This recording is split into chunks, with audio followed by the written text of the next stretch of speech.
Pagkatapos nga po mga idol na patumbahin ng Golden State Warriors kahapon ng Houston Rockets, ay meron nga pong sinabi si Stephen Curry para kay Dillon Brooks. Ano kaya ito? Yan naman ang ating unang aalamin. Nasasamahan ko na rin ang balitang jackpot nga talaga ang Golden State Warriors kay Chris Paul at ang usap-usapan ng mga fans na sinaya nga talaga ng Los Angeles Lakers si Dennis Schroeder para lamang kay Gabe Vincent. Kaya mga idol, tara, umpisahan na natin yan.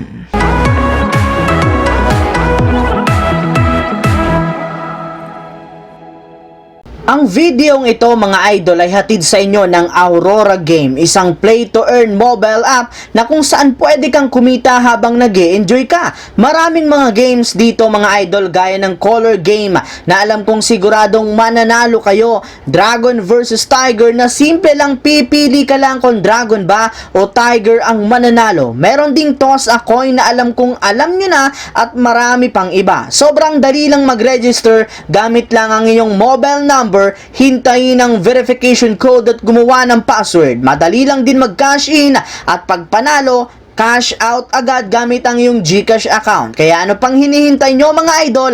Mag-download na at manalo. Nasa comment section ang link para makapagsimula na kayo. Matagumpay nga po mga idol na naipanalo ng Golden State Warriors ang kanilang game laban sa Houston Rockets sa score na 106-95 sa pangunguna ni Stephen Curry na nakapagtala ng 24.7 rebounds. Pero ang mas pinagkaguluhan nga talaga ngayon ng mga fans ay ang simula ng paglaro ni Stephen Curry si Dillon Brooks gamit ang kanyang mga crossover move at 3-pointer. Kaya dahil dyan, tuwang-tuwa nga po sa kanya mga fans, lalo pat pinatahimik nga nito si Dillon Brooks na ilang linggo rin namang naging maingay matapos ang ginawang performance nito sa nagdaang FIBA World Cup. Pero sa kabila nga po ng mga ginawa ni Curry kay Brooks sa kanilang laban, ay mas nakafocus pa rin naman siya sa kanilang laban at kung papaano sila manalo. Alam rin naman nga po niya ang reputasyon ngayon ni Dillon Brooks sa loob ng NBA, ngunit hindi lamang nga niya ito iniintindi para isa ikakapanalo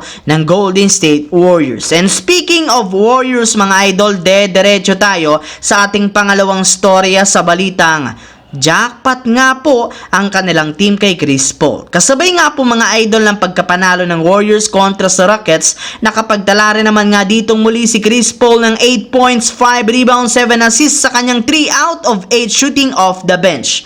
Yes mga idol, bagamat man hindi ganun kainit ang shooting, napaka-efficient rin naman nga po ng laruan nito para sa Warriors. Sa katunayan, sa loob lamang nga po ng unang 3 laban niya sa regular season, nakapagtala nga agad siya dito ng 28 total assist. Nagawa nga niya ayan habang nakakapagtala lamang siya ng 4 na turnovers. Kaya di na nga po nakapagtataka kung bakit napakataas ng efficiency ratings nito sa kanilang laban, lalo pat mas nakakagawa nga sila ng mas magagandang play at punto sa tuwing nasa loob ito ng court. Kaya mukhang jackpot nga talaga sa kanya ngayon ang Golden State Warriors. Habang dito naman tayo dumiretso sa ating huling storya sa usap-usapan ng mga fans na sinaya nga po talaga ng Los Angeles Lakers si Dennis Schroeder para lamang kay Gabe Vincent. Pagkatapos nga po na matalo ang Lakers kontra sa Kings, marami nga po mga idol sa kanilang mga fans ang sinisi dito ang kanilang head coach na si Darvin Ham, na aminado rin naman sa harap mismo ng media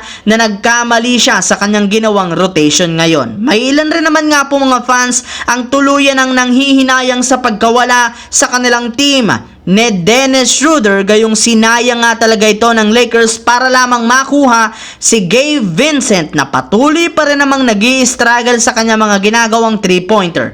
Yes mga idol, kitang-kita rin naman na mas magaling talaga at mas may chemistry pa rin si Schroeder sa Lakers kesa kay Gabe Vincent na hanggang sa ngayon wala pa rin namang naiaambag sa kanila. Ayon pa nga po mga idol sa kanila mga fans, ngayon na nga po nakita ang tunay na halaga ni Dennis Schroeder. Marami nga po ang nanghinayang dahil kung sakali man nga pong inoffer ng Lakers kay Dennis Schroeder ang kontratang ibinigay kay Gabe Vincent, malamang sa malamang worth it nga ito ngayon. Marami rin naman nga po ang nakapansin na ginagawang Dennis Schroeder ni Coach Darvin Ham si Gabe Vincent kahit malayong malayo man ang kanilang playing style, lalo sa fourth quarter at huling quarter na rin na mas mapagkakatiwalaan pa rin si Schroeder kesa kay Gabe Vincent, lalo kapag di kita na ang labanan.